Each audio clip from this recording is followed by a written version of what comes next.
Kinumpirma ni U.S. Ambassador to the Philippines Philip Goldberg na darating na sa bansa sa susunod na araw ang military supplies at personnels mula sa Amerika.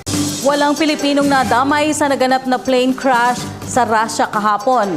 Ayon po ito sa Department of Foreign Affairs.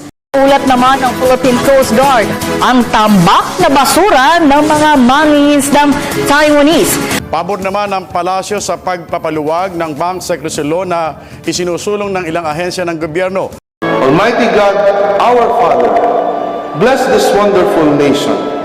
Protect us from physical and spiritual war, from fear and confusion, from separation and division. Be present to our leaders.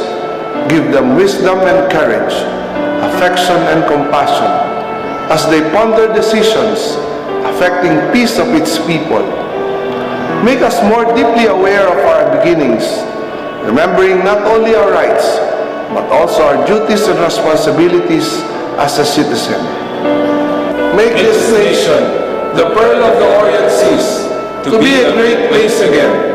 May all its people know clearly your will, that they may fulfill the call for us in the salvation of this land and the restoring of all things.